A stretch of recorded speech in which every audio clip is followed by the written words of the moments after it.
ಆಕಾಶವಾಣಿ. ಬನ್ನಿ ಬನ್ನಿ ಸ್ವಾಗತವು ನಿಮಗೆ ರಾಷ್ಟ್ರಕೂಟ ಕೆಲಕ್ಕೆ ಬನ್ನಿರಿಂದು ಈ ಪುಣ್ಯಧರೆಗೆ ನೃಪತುಂಗ ಮೆರೆದ ನೆಲಕ್ಕೆ. ಕಲಬುರಗಿಯ ವಿಕಾಸ್ ಅಕಾಡೆಮಿಯ ಪ್ರಾಯೋಜಿತ ಸರಣಿ ಕಾರ್ಯಕ್ರಮ ಸಮಗ್ರ ವಿಕಾಸಕ್ಕಾಗಿ ದಿಟ್ಟ ಹೆಜ್ಜೆ. ಈ ಕಾರ್ಯಕ್ರಮದ ಪ್ರಾಯೋಜಕರು ವಿಕಾಸ್ ಅಕಾಡೆಮಿ ಕಲಬುರಗಿ ಮತ್ತು Shaheen group of institutions Bidar. ಆತ್ಮೀಯ ಕೇಳುಗರಿಗೆಲ್ಲ ನಮಸ್ಕಾರ. ಸಮಗ್ರ ವಿಕಾಸಕ್ಕಾಗಿ ದಿಟ್ಟ ಹೆಜ್ಜೆ ಕಾರ್ಯಕ್ರಮದ ಇನ್ನೊಂದು ಸಂಚಿಕೆಗೆ ಆತ್ಮೀಯವಾದಂತ ಸ್ವಾಗತ. ಕೇಳುಗರೆ, ಈಗ ಮೊದಲಿಗೆ ವಿಕಾಸ ವಾರ್ತೆ. ಕರ್ನಾಟಕ ರಾಜ್ಯೋತ್ಸವ ಪ್ರಶಸ್ತಿ ಪುರಸ್ಕೃತ ಶ್ರೀ ಕೊತ್ತಲ ಬಸವೇಶ್ವರ ಭಾರತೀಯ ಶಿಕ್ಷಣ ಸಮಿತಿ ಸೇಡಂ ಸಂಚಾಲಿತ ಸಿಬಿಎಸ್ಇ ವಿದ್ಯಾಮಂದಿರದ ಶಾಲೆಯಲ್ಲಿ ಅಧ್ಯಯನ ಮಾಡುತ್ತಿರುವ ಸುನೀಲ್ ಕುಮಾರ್ ನಾಗಪ್ಪ ಪ್ರತಿಷ್ಠಿತ ಆಕ್ಸ್ಫರ್ಡ್ ಡೈಮಂಡ್ ಹಂಟ್ ಪ್ರಶಸ್ತಿಗಾಗಿ ನಡೆಸಿದ ಪ್ರವೇಶ ಪರೀಕ್ಷೆಯಲ್ಲಿ 3ನೇ ಸ್ಥಾನವನ್ನ ಪಡೆದು 10,000 ರೂಪಾಯಿಗಳ ವಿದ್ಯಾರ್ಥಿ ವೇತನಕ್ಕೆ ಆಯ್ಕೆಯಾಗಿದ್ದಾರೆ. ವಿದ್ಯಾರ್ಥಿಯ ಈ ಅಸಾಧಾರಣ ಸಾಧನೆಗೆ ಪ್ರಾಚಾರ್ಯರು, ಉಪ ಪ್ರಾಚಾರ್ಯರು ಹಾಗೂ ಸರ್ವ ಸೇವಾ ಬಳಗ, ಶಿಕ್ಷಣ ಸಮಿತಿಯ ಅಧ್ಯಕ್ಷರು, ಕಾರ್ಯದರ್ಶಿಗಳು ಮತ್ತು ಸರ್ವ ಆಡಳಿತ ಮಂಡಳಿಯ ಸದಸ್ಯರು ಅಭಿನಂದಿಸಿ ಶುಭ ಹಾರೈಸಿದ್ದಾರೆ. ಸುತ್ತೂರು ಕ್ಷೇತ್ರ ಜೆಎಸ್ಎಸ್ ಮಹಾಸಂಸ್ಥಾನ ಮಠ ಮೈಸೂರು ಹಾಗೂ ಬಸವ ಕಲ್ಯಾಣ ಕ್ಷೇತ್ರ ಸಮಿತಿ ಬಸವ ಕಲ್ಯಾಣದ ಸಹಯೋಗದಲ್ಲಿ ಇದೇ ಡಿಸೆಂಬರ್ 21ರಿಂದ ಡಿಸೆಂಬರ್ 25ರವರೆಗೆ ಶರಣ ಸಂಸ್ಕೃತಿ ಶಿಬಿರ ಬಸವ ಧರ್ಮ ಪೀಠ ಪರಿಸರದಲ್ಲಿ ನಡೆಯಲಿದೆ. ಇದು ವಸತಿ ಸಹಿತ. ಮಹಿಳೆಯರಿಗೆ ಮತ್ತು ಪುರುಷರಿಗೆ ಪ್ರತ್ಯೇಕ ವ್ಯವಸ್ಥೆ ಕಲ್ಪಿಸಲಾಗಿದೆ. ಆಸಕ್ತ ಶಿಬಿರಾರ್ಥಿಗಳು 18ರಿಂದ 45 ವರ್ಷದ ಒಳಗಿನವರು ಆಗಿರಬೇಕು. ಪ್ರವೇಶ ಮತ್ತು ಹೆಚ್ಚಿನ ಮಾಹಿತಿಗಾಗಿ ಸಂಪರ್ಕಿಸಿ ಸುನೀಲ್ 9741396763. ಮಹೇಶ್ ಪಾಟೀಲ್ ಅವರನ್ನು ಕೂಡ ಸಂಪರ್ಕಿಸಬಹುದು. ಮೊಬೈಲ್ ಸಂಖ್ಯೆ 900-848-902. ಕಲ್ಯಾಣ ಕರ್ನಾಟಕ ಪರಿವಾರ ಮಿಲನ ಕಾರ್ಯಕ್ರಮ ಇವತ್ತು ಬೆಂಗಳೂರಿನ ವಿಜಯನಗರದ ಹೊಸಹಳ್ಳಿ ಮೆಟ್ರೋ ಸ್ಟೇಷನ್ ಹತ್ತಿರ ಇರುವ ಶ್ರೀ ಬಾಲಗಂಗಾಧರನಾಥ ಸ್ವಾಮೀಜಿ ಬಿಬಿಎಂಪಿ ಮೈದಾನದಲ್ಲಿ ಈ ಬೆಳಿಗ್ಗೆ 9 ಗಂಟೆಯಿಂದ ಮಧ್ಯಾಹ್ನದವರೆಗೆ ನಡೆಯಲಿದೆ.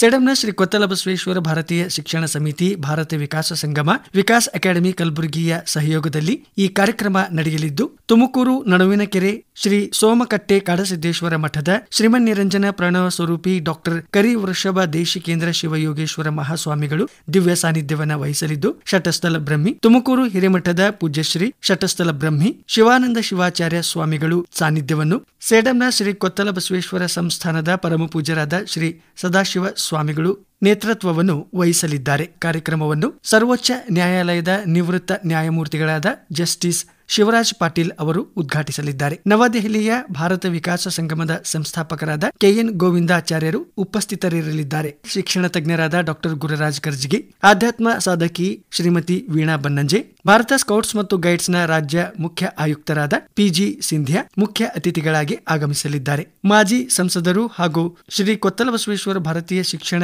ಸಮಿತಿಯ ಸಂರಕ್ಷಕರಾದ ಬಸವರಾಜ್ ಪಾಟೀಲ್ ಸೇಡಂ ಅವರು ಕಾರ್ಯಕ್ರಮದ ಅಧ್ಯಕ್ಷತೆಯನ್ನ ವಹಿಸಲಿದ್ದಾರೆ. ಆತ್ಮೀಯ ಕೆಳುಗರೆ, ಇತ್ತೀಚೆಗೆ ಅಂದ್ರೆ ಡಿಸೆಂಬರ್ 3ನೇ ತಾರೀಕಿನಂದು ಬೀದರ್ ಜಿಲ್ಲೆಯ ಬಸವ ಕಲ್ಯಾಣದಲ್ಲಿ ಕಲ್ಯಾಣ ಕರ್ನಾಟಕ ಪರಿವಾರ ಮಿಲನ ಕಾರ್ಯಕ್ರಮ ನಡೆಯಿತು. ಸೇಡಂನ ಶ್ರೀ ಕೊತ್ತಲ ಬಸವೇಶ್ವರ ಭಾರತೀಯ ಶಿಕ್ಷಣ ಸಮಿತಿ, ಕಲಬುರಗಿಯ ವಿಕಾಸ್ ಅಕಾಡೆಮಿ, ಭಾರತ ವಿಕಾಸ ಸಂಗಮದ ಸಹಯೋಗದಲ್ಲಿ 2025ನೇ ಇಸ್ವಿಯಲ್ಲಿ ನಡೆಯಲಿರುವ 7ನೇ ಭಾರತೀಯ ಸಂಸ್ಕೃತಿ ಉತ್ಸವ ಹಾಗೂ ಕೊತ್ತಲ ಸ್ವರ್ಣ ಜಯಂತಿ ಕಾರ್ಯಕ್ರಮದ ಹಿನ್ನೆಲೆಯಾಗಿ ಆಯೋಜಿಸಲಾಗಿದ್ದ ಈ ಕಾರ್ಯಕ್ರಮ ಬಸವ ಕಲ್ಯಾಣದ ಶ್ರೀ ದೊಡ್ಡಪ್ಪ ಅಪ್ಪ ಕ್ರೀಡಾಂಗಣದ ಹತ್ತಿರದ ಬಿಕೆಡಿಬಿ ಕಚೇರಿಯ ಎದುರುಗಡೆ ಬೃಹತ್ ವೇದಿಕೆಯಲ್ಲಿ ನಡೆಯಿತು. ಸಮಾರಂಭಕ್ಕೆ ಆಗಮಿಸಿದ ಸರ್ವರನ್ನು ಸ್ವಾಗತ ಸಮಿತಿಯ ಅಧ್ಯಕ್ಷರಾದ ಧನರಾಜ್ ತಾಡಂಪಳ್ಳಿ ಅವರು ಸ್ವಾಗತಿಸಿದರು. ಬಳಿಕ ಸೇಡಂನ ಶ್ರೀ ಕೊತ್ತಲ ಬಸವೇಶ್ವರ ಭಾರತೀಯ ಶಿಕ್ಷಣ ಸಮಿತಿಯ ಸಂರಕ್ಷಕರಾದ ಬಸವರಾಜ್ ಪಾಟೀಲ್ ಸೇಡಂ ಅವರು ಆಶಯದ ನುಡಿಗಳನ್ನು ಹಂಚಿಕೊಂಡರು. ಕೊತ್ತಲ ಬಸವೇಶ್ವರ ಭಾರತೀಯ ಶಿಕ್ಷಣ ಸಮಿತಿಯ ಸ್ವರ್ಣ ಜಯಂತಿಯ ನಿಮಿತ್ತವಾಗಿ 7ನೆಯ ಭಾರತೀಯ ಸಂಸ್ಕೃತಿ ಉತ್ಸವ ನಡೀತಿದೆ. ಇದೊಂದು ಭಾರತದ ಇತಿಹಾಸದಲ್ಲಿ ಪ್ರತಿಯೊಬ್ಬರನ್ನು ಬಡಿದೆಬ್ಬಿಸ್ತಕ್ಕಂಥ ದಾಖಲಾತಿಯ ಕಾರ್ಯಕ್ರಮ ಇದು ನಡೆಯುತ್ತಿದೆ. ಬಹಳ ಜನರಿಗೆ ಇದು ಆಗಬಹುದಾ ಅಂತ ಅನಿಸುತ್ತದೆ. ಈಗಾಗಲೇ ಕಲಬುರಗಿ ಕಂಪು 14 ವರ್ಷಗಳ ಹಿಂದೆ ಮಾಡಿದಾಗ 14 ಲಕ್ಷ ಜನ ಭಾಗವಹಿಸಿದ್ದರು. ಅದಾದ ಮೇಲೆ 2016ರಲ್ಲಿ ಮಹಾರಾಷ್ಟ್ರದ ಕೋಲ್ಹಾಪುರದಲ್ಲಿ ನಾವು ಕಾರ್ಯಕ್ರಮ ಮಾಡಿದಾಗ ಒಂದು ವಾರದಲ್ಲಿ 16 ಲಕ್ಷ ಜನ ಭಾಗವಹಿಸಿದ್ದರು. 2018ರಲ್ಲಿ ಇದೇ ರೀತಿಯ ಕಾರ್ಯಕ್ರಮ ವಿಜಯಪುರದಲ್ಲಿ ನಡೆದಾಗ 23 ಲಕ್ಷ ಜನ ಭಾಗವಹಿಸಿದ್ದರು. ಇವತ್ತು ಕಲ್ಯಾಣ ಕರ್ನಾಟಕದ 7 ಜಿಲ್ಲೆಗಳಲ್ಲಿ ಕಳೆದ 20 ವರ್ಷಗಳಲ್ಲಿ 220 ಕೋಟಿ ರೂಪಾಯಿಯ ಕೆಲಸವನ್ನು ಸರ್ಕಾರ ಹೇಗೆ ಮಾಡ್ತದೆ ಅದೇ ರೀತಿ ನಾವು ಮಾಡಿದ್ದೇವೆ. ಜನ ಸಮಾಜ ಸಹಯೋಗ ಕೊಟ್ಟಿದೆ. ಬಹಳ ಜನ ಏನ್ ತಿಳ್ಕೋತಾರೆ, ಇಡೀ ಜಗತ್ತು ದೇಶ ಸರ್ಕಾರಗಳಿಂದ ನಡೀತದೆ ಅಂತ ಹೇಳಿ. ನಿಜವಾಗಿ ದೇಶ ನಡೆಯೋದು ಸಮಾಜದಿಂದ ಸಮಾಜದಿಂದ ಸಮಾಜದಿಂದ. ತದನಂತರ ಈ ಕಾರ್ಯಕ್ರಮವನ್ನು ಹಾರಕೋಡ ಸಂಸ್ಥಾನ ಹಿರೇಮಠದ ಪರಮ ಪೂಜ್ಯರಾದ ಶಟಸ್ಥಲ ಬ್ರಹ್ಮಿ ಶ್ರೀ ಡಾಕ್ಟರ್ ಚನ್ನವೀರ ಶಿವಾಚಾರ್ಯರು ಉದ್ಘಾಟಿಸಿ ಶುಭಾಶೀರ್ವಚನ ನೀಡಿದರು. ಈಗಾಗಲೇ ಕಲಬುರಗಿ ಕಂಪು ಕಾರ್ಯಕ್ರಮ ಆಗಿದೆ, ಕನೇರಿಯಲ್ಲಿ ಕಾರ್ಯಕ್ರಮ ಆಗಿದೆ, ಬಿಜಾಪುರದಲ್ಲಿ ಕಾರ್ಯಕ್ರಮ ಆಗಿದೆ. ಆ ಎಲ್ಲ ಕಾರ್ಯಕ್ರಮಗಳಿಗಿಂತಲೂ ಕೂಡ ವಿಶೇಷವಾಗಿ ಕೊತ್ತಲ ಬಸವೇಶ್ವರರ ಸುವರ್ಣ ಮಹೋತ್ಸವದ ಕಾರ್ಯಕ್ರಮ ಇಡೀ ಭಾರತಕ್ಕೆ ಆದರ್ಶಪ್ರಾಯವಾಗಿ ಆಗಲಿ ಎನ್ನುವಂತಹ ಕಾರ್ಯಕ್ರಮವನ್ನು ಮಾಡ್ತಾ ಇದ್ದಾರೆ. ಆ ಎಲ್ಲ ಕಾರ್ಯಕ್ರಮಕ್ಕೆ ನಮ್ಮ ಎಲ್ಲ ಸ್ವಾಮೀಜಿಯವರ ಸಂಪೂರ್ಣವಾಗಿರ್ತಕ್ಕಂಥ ಸಹಕಾರ ಆಶೀರ್ವಾದ ಇರ್ತಾ ಇದೆ ಅನ್ನುವಂಥ ಮಾತನ್ನು ಈ ಸಂದರ್ಭದಲ್ಲಿ ಹೇಳಿ, ಮುಂದೊಂದು ದಿನ ತಾವೆಲ್ಲರೂ ಕೂಡ ಆ ಕಾರ್ಯಕ್ರಮದಲ್ಲಿ ಎಲ್ಲರೂ 9 ದಿವಸ ಆಗದೇ ಇದ್ರೂ ಕೂಡ ಒಂದು 5 ದಿವಸ ಆದ್ರೂ ಆ ಕಾರ್ಯಕ್ರಮಕ್ಕೆ ಬರ್ರಿ ಅನ್ನುವಂಥ ಆಮಂತ್ರಣವನ್ನು ನಾನು ಕೊಡ್ತೀನಿ ಅವರ ಮುಖಾಂತರವಾಗಿ ಅನ್ನುವಂಥ ಮಾತನ್ನು ಈ ಸಂದರ್ಭದಲ್ಲಿ ಹೇಳಿ 2 ಮಾತುಗಳನ್ನು ಮುಗಿಸ್ತಾ ಇದ್ದೇನೆ. ಈ ಕಾರ್ಯಕ್ರಮದಲ್ಲಿ ಸ್ವಾಗತ ಸಮಿತಿಯ ಗೌರವ ಅಧ್ಯಕ್ಷರು ಬಸವ ಕಲ್ಯಾಣ ಕ್ಷೇತ್ರದ ಶಾಸಕರು ಆದ ಶರಣು ಸಲಗರ್ ಅವರು ಮಾತನಾಡಿದರು. ಕಲಬುರಗಿ ಕಂಪು ಕಾರ್ಯಕ್ರಮ ಇನ್ನೂ ನಾನು ಮರ್ತಿಲ್ಲ. ಕಲ್ಯಾಣ ಕರ್ನಾಟಕ ಇದು ಹಿಂದುಳಿದಿಲ್ಲ. ಆ ರಾಷ್ಟ್ರಕೂಟರು ಮಾನ್ಯ ಖೇಟ ಅದಿವತ್ತಿನ ಮಳೆ ಖೇಡ್ ನೃಪತುಂಗ ಚಕ್ರವರ್ತಿ ಬರಗಾಲ ಬೀಳ್ತದ, ಜನ ತತ್ತರಿಸಿ ಹೋಗ್ತಾರ, ಮಳೆ ಇಲ್ಲ, ಬೆಳೆ ಇಲ್ಲ. ಅಂತ ಸಮಯದೊಳಗ ರಾಜರೇ ಏನಿಲ್ಲ, ಕೊಲ್ಲಾಪುರ ಮಹಾಲಕ್ಷ್ಮಿಗೆ ನೀವೇನಾದ್ರೂ ಹರಕೆ ಹೊತ್ತರಂದ್ರ ಮಳೆ ಬೆಳೆ ಚೆನ್ನಾಗ್ ಆಗ್ತದ ಅಂತ ಹೇಳ್ತಾರ. ನೃಪತುಂಗ ಚಕ್ರವರ್ತಿ ಕೊಲ್ಲೂರ್ಕ್ ಹೋಗಿ ಆ ತಾಯಿ ಲಕ್ಷ್ಮಿ ಎದುರು ತನ್ನ ಹೆಬ್ಬರಳನ್ನ ಕತ್ತರಿಸಿಕೊಟ್ಟಿದ್ದು ಇದು ಇತಿಹಾಸವೇ ಸರಿ. ಇವತ್ತು ಬಸವ ಕಲ್ಯಾಣ ನೆಲದಲ್ಲಿ ನಾವೆಲ್ಲರೂ ಹೆಮ್ಮೆಯಿಂದ ನೋಡ್ತಕ್ಕಂತ ಅನುಭವ ಮಂಟಪ, ಪರ್ಶಕಟ್ಟೆ, ಛತ್ರಪತಿ ಶಿವಾಜಿ ಮಹಾರಾಜರ ಪಾರ್ಕ್, ಅನೇಕ ಅಭಿವೃದ್ಧಿ ಕೆಲಸಗಳನ್ನ ನಾವೆಲ್ಲರೂ ನೋಡ್ತಾ ಇದ್ದೀವಿ. ಹಾಗಾಗಿ ಬರ್ತಕ್ಕಂಥ ದಿನಗಳಲ್ಲಿ ಏನು ಪಾಟೀಲ್ ಜಿ ಅವರ ಕನಸಿದೆ, ಕರ್ನಾಟಕ ರಾಜ್ಯ ಹೀಗಾಗ್ಬೇಕು, ಭವ್ಯ ಭಾರತ ವಿಶ್ವ ಗುರು ಆಗ್ಬೇಕಂತಕ್ಕಂತ ಆ ಕನಸನ್ನ ನನಸು ಮಾಡ್ಲಿಕ್ಕೆ ನಾವೆಲ್ಲರೂ ಬೆನ್ನೆಲುಬಾಗಿ ನಿಲ್ಲೋಣ. ಆ ಬಳಿಕ ಕಾರ್ಯಕ್ರಮಕ್ಕೆ ಮುಖ್ಯ ಅತಿಥಿಗಳಾಗಿ ಆಗಮಿಸಿದ್ದ ಶಿಕ್ಷಣ ತಜ್ಞರಾದ ಡಾಕ್ಟರ್ ಗುರುರಾಜ್ ಕರ್ಜ್ಗಿ ಅವರು ಮಾತನಾಡಿದರು. ಸಂಸ್ಕೃತಿ ಬಗ್ಗೆ ಎಲ್ಲರೂ ಮಾತಾಡ್ತೀವಿ, ನಾವು ಸುಸಂಸ್ಕೃತ ವ್ಯಕ್ತಿ ಅಂತೀವಿ, ಇದು ನಮ್ಮ ಭಾರತೀಯ ಸಂಸ್ಕೃತಿ ಅಂತೀವಿ. ಏನು ಭಾರತೀಯ ಸಂಸ್ಕೃತಿ ಅಂದ್ರೆ ಏನದು? ದೊಡ್ಡವ್ರನ್ನ ಕಂಡ ನಮಸ್ಕಾರ ಮಾಡುವಂತದ್ದು, ನಮ್ಮ ಪರಂಪರೆ ನೆನೆಸ್ಕೊಳ್ಳುವಂತದ್ದು ಭಾರತೀಯ ಸಂಸ್ಕೃತಿ. ಇದು ಬಹುಶಃ ಎಲ್ಲ ಕಡೆನೂ ಇದೆ. ವಿಶೇಷ ಏನು, ಯಾರನ್ನ ಸಂಸ್ಕೃತಿವಂತ ಅಂತ ಕರೀಬಹುದು? ಒಬ್ರು ಯಾರೋ ಚೆನ್ನಾಗಿ ಮಾತಾಡ್ತಾರೆ, ಅದ್ಭುತವಾಗಿ ಮಾತಾಡ್ತಾರೆ, ಅವ್ರು ಸುಸಂಸ್ಕೃತ ಅನ್ನೋಕ್ಕಾಗತ್ತಾ? ನಾನಿಲ್ಲ ಅಂತೀನಿ. ಬರೀ ಮಾತಾಡಿದ್ರೆ ಪ್ರಯೋಜನ ಇಲ್ಲ. ಆಗಿನ ಕಾಲದ ಹುಡುಗರು ಇರ್ಬೇಕು, ಎಷ್ಟೋ ಜನ ಇರ್ಬೇಕು ಹುಡುಗರು ನೋಡಿದವರು ಅಂತಾರೆ, ಕಲಬುರಗಿ ಕಂಪೆಸ್ಟ್ ಚೆನ್ನಾಗಿತ್ತಲ್ಲ ಅಂತಾರೆ. ನಾನು ಕನೇರಿ ನೆನೆಸ್ಕೋತಾ ಇದ್ದೀನಿ.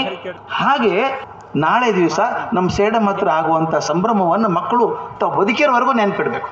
ಯಾವುದು ಸಂತೋಷಕರವೋ ಸಂಭ್ರಮವೋ ಅದು ನನ್ನ ಮನಸ್ಸಲ್ಲಿ ಇರಬೇಕು. ನಮ್ಮ ಕೊರಗಿದ್ದೇ ಇದ್ದಾವೆ, ನಮಗೆ ನಮ್ಮ ಕಷ್ಟಗಳಿದ್ದೇ ಇದ್ದಾವೆ, ನಮ್ಮ ಕಷ್ಟಗಳೇನು ಬಿಟ್ಟು ಹೋಗಲ್ಲ ನಮ್ಮನ್ನು. ಆದರೆ ಕಷ್ಟಗಳ ಮಧ್ಯೆ ಸಂತೋಷವನ್ನು ಕಂಡುಕೊಳ್ಳುವಂಥ ಮನಸ್ಸಿದೆಯಲ್ಲ, ದಯವಿಟ್ಟು ನೋಡಿ. ಅವತ್ತಿನ ನಮ್ಮ ಋಷಿಗಳಿದ್ರು, ಚೆನ್ನಾಗಿದ್ರು, ಅರಮನೆಯಲ್ಲಿದ್ರು, ಏರ್ ಕಂಡೀಷನ್ ಮನೆಯಲ್ಲಿದ್ರು. ಅವರು ಇಲ್ಲ, ಕಾಡಲ್ಲಿ ನದಿ ದಂಡೆ ಮೇಲಿದ್ರು. ಆದ್ರೆ ಅವ್ರು ಕೇಳೋದೇನು, ಒದ್ದಾಡ್ಕೊಂಡು ಸಾಕಪ್ಪ ಜನ್ಮ ಅನ್ಲಿಲ್ಲ. ಅವರು ಶತಮಾನಂ ಭವತಿ ಅಂದ್ರು, ಇನ್ನೂ ಆಯುಸ್ಸು ಕೊಡೋ ನನಗೆ ಅಂದ್ರು. ಈ ಸಂಭ್ರಮ ನಮ್ಮ ಮಕ್ಕಳ ಮನಸ್ಸಲ್ಲಿ ನೆಲೆಯಾಗಿ ನಿಲ್ಲಬೇಕು ಅಂತ ಉದ್ದೇಶ. ಅದಕ್ಕೆ ನಾನು ಇಲ್ಲಿ ಇರುವಂಥ ಶಿಕ್ಷಕರಿಗೆ, ವಿದ್ಯಾರ್ಥಿಗಳಿಗೆ ಹೇಳ್ಕೊಳ್ಳೋದು, ನೀವು ಒತ್ತಾಯ ಮಾಡ್ಬೇಕು ಗುರುಗಳಿಗೆ, ನಾವು ಹೋಗ್ಬೇಕು ಸಂಭ್ರಮಕ್ಕೆ ಅಂತ. ನೀವು ರಾಯಭಾರಿಯಾಗಿ ಬರಬೇಕು, ಬಹಳ ಚೆನ್ನಾಗಿರುತ್ತಂತೆ, ಹೋಗೋಣ ಬನ್ರಿ ಅಂತ ಹೇಳಿ ಈ ಸಂಭ್ರಮವನ್ನು ಚಂದ ಮಾಡೋಣ. ಭಾರತೀಯ ಸಂಸ್ಕೃತಿ ಏನು ಅನ್ನೋದು ಜಗತ್ತಿಗೆ ಗೊತ್ತಾಗಬೇಕು. ನೋಡ್ಲಿ ಜನ, ಒಂದು ಸಂಸ್ಕೃತಿ ನೋಡೋದಕ್ಕೆ ಇಷ್ಟೊಂದು ಜನ ಬರ್ತಾರೆ ಅಂತ ಗೊತ್ತಾಗಬೇಕು. ಸಂಸ್ಕೃತಿ ಅನ್ನುವಂಥದ್ದು ಬಾಯಿಂದ ಹೇಳಿದ್ರೆ ಬರೋದಲ್ಲ, ಅದು ನಡೆದೇ ತೋರಿಸ್ಬೇಕಾಗ್ತದೆ ಅಂತ ಹೇಳಿದೆ.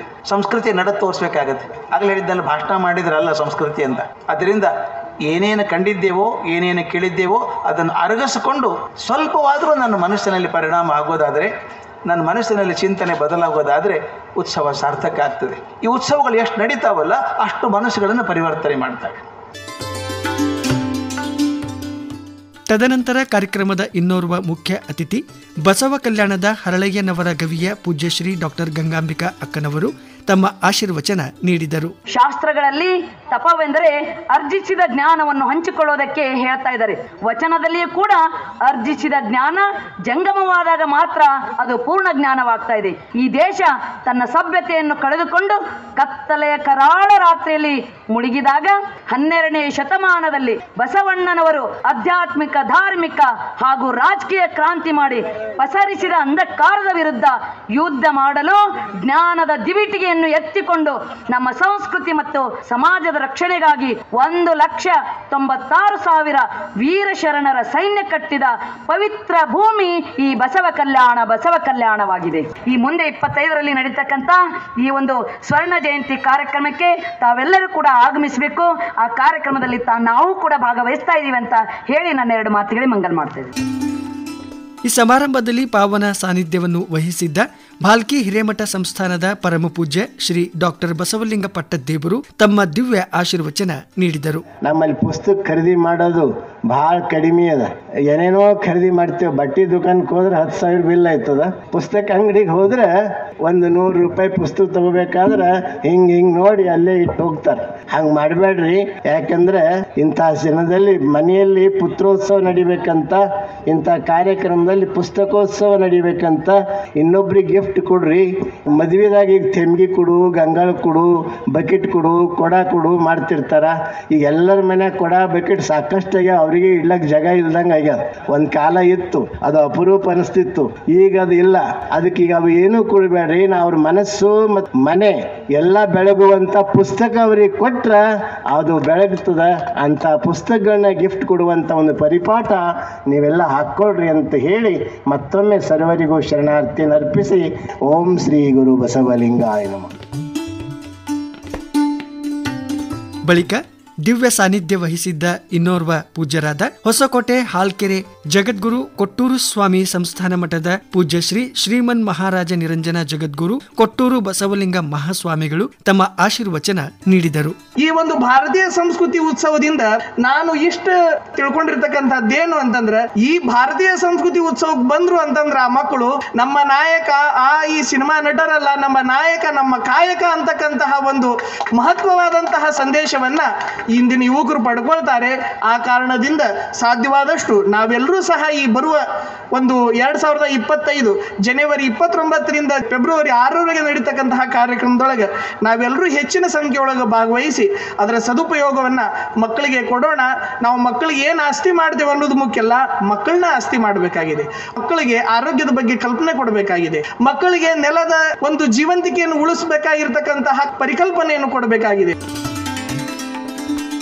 ಸಮಾರಂಭದಲ್ಲಿ ಸೇಡಂನ ಶ್ರೀ ಕೊತ್ತಲ ಬಸವೇಶ್ವರ ಭಾರತೀಯ ಶಿಕ್ಷಣ ಸಮಿತಿಯ ಅಧ್ಯಕ್ಷರಾದ ಪೂಜ್ಯ ಶ್ರೀ ಸದಾಶಿವ ಸ್ವಾಮಿಗಳು ಉಪಸ್ಥಿತರಿದ್ದರು. ವಿಶೇಷ ಸಾಧಕರಿಗೆ ಈ ಸಂದರ್ಭದಲ್ಲಿ ಸನ್ಮಾನಿಸಿ ಗೌರವಿಸಲಾಯಿತು. 2024ನೇ ಇಸವಿಯ ವಿಶೇಷ ಕ್ಯಾಲೆಂಡರ್ ಅನ್ನು ಬಿಡುಗಡೆ ಮಾಡಲಾಯಿತು. ಕುಮಾರಿ ಶಿವಾನಿ ಅವರಿಂದ ಸಂಗೀತ ಕಾರ್ಯಕ್ರಮ ಸಹ ನಡೆಯಿತು. ಕಾರ್ಯಕ್ರಮದಲ್ಲಿ ಪ್ರಮುಖರಾದ ಬಸವರಾಜ್ ದೇಶ್ಮುಖ್, ಬೀದರ್ ಕನ್ನಡ ಸಾಹಿತ್ಯ ಪರಿಷತ್ತಿನ ಅಧ್ಯಕ್ಷರಾದ ಸುರೇಶ್ ಚಿನಿಶೆಟ್ಟಿ, ಚನ್ನಬಸವಣ್ಣ ಬಳತೆ, ಚಿತ್ರಕಲಾವಿದರಾದ ಬಸವರಾಜ್ ಕಾಮಾಜಿ, ನಿಖಿಲ್ ವಾಯ್, ಶಿಕ್ಷಣ ಚಿಂತಕರಾದ ಯು ಭೀಮರಾವ್, ಬಸವರಾಜ್ ಕೊರ್ತಿ, ರಾಜು ಮಣಗೇರಿ, ವಿಕಾಸ್ ಅಕಾಡೆಮಿಯ ವಿಶ್ವಸ್ತರಾದ ಮಾರ್ಥಂಡ ಶಾಸ್ತ್ರಿ, ಯಾದಗಿರಿ ಜಿಲ್ಲಾ ಸಂಯೋಜಕರಾದ ನೀಲಕಂಠ ಎಲೇರಿ ಹಾಗೂ ವಿವಿಧ ಜಿಲ್ಲಾ ಸಂಯೋಜಕರು, ಅನೇಕ ಶಿಕ್ಷಕರು, ಅಪಾರ ಸಂಖ್ಯೆಯಲ್ಲಿ ವಿದ್ಯಾರ್ಥಿಗಳು, ಕಾರ್ಯಕರ್ತರು ಪಾಲ್ಗೊಂಡಿದ್ದರು. ಕಾರ್ಯಕ್ರಮದ ವ್ಯವಸ್ಥಾಪಕ ಪ್ರಮುಖರಾದ ಹಾಗೂ ವಿಕಾಸ್ ಅಕಾಡೆಮಿಯ ಬೀದರ್ ಜಿಲ್ಲಾ ಸಂಯೋಜಕರಾದ ರೇವಣಸಿದ್ದಪ್ಪ ಜಲಾದೆ ಅವರು ಇಡೀ ಕಾರ್ಯಕ್ರಮದ ಸಂಚಾಲನೆ ಮಾಡಿದರು. ಆತ್ಮೀಯ ಕೆಡುಗರೆ, ಇದಾಗಿತ್ತು ನಮ್ಮ ಈ ವಾರದ ಸಮಗ್ರ ವಿಕಾಸಕ್ಕಾಗಿ ದಿಟ್ಟ ಹೆಜ್ಜೆ. ಮುಂದಿನ ರವಿವಾರ ಇನ್ನಷ್ಟು ಹೊಸ ವಿಚಾರಗಳೊಂದಿಗೆ ನಿಮ್ಮನ್ನ ಭೇಟಿ ಮಾಡ್ತೀವಿ. ಎಲ್ಲರಿಗೂ ನಮಸ್ಕಾರ. ಬಾಣಂತಿ ಕಂಬ ಪಂಚಲಿಂಗ ಗುಡಿಯು ಜೈನ ಬಸದಿ ಬಸವೇಶ ನಿಲಯ. ಇದುವರೆಗೆ ಕಲಬುರಗಿಯ ವಿಕಾಸ್ ಅಕಾಡೆಮಿಯ ಪ್ರಾಯೋಜಿತ ಸರಣಿ ಕಾರ್ಯಕ್ರಮ ಸಮಗ್ರ ವಿಕಾಸಕ್ಕಾಗಿ ದಿಟ್ಟ ಹೆಜ್ಜೆ ಪ್ರಸಾರವಾಯಿತು. ಪ್ರಸ್ತುತಿ ಲಕ್ಷ್ಮೀಕಾಂತ್ ಪಾಟೀಲ್. ಈ ಕಾರ್ಯಕ್ರಮದ ಪ್ರಾಯೋಜಕರು ವಿಕಾಸ್ ಅಕಾಡೆಮಿ ಕಲಬುರಗಿ ಮತ್ತು Shahin group of institutions Bidar. ಈ ಸರಣಿ ಕಾರ್ಯಕ್ರಮ ರಾಜ್ಯದ ಎಲ್ಲ ಆಕಾಶವಾಣಿ ಕೇಂದ್ರಗಳಿಂದ ಏಕಕಾಲಕ್ಕೆ ಪ್ರಸಾರವಾಯಿತು.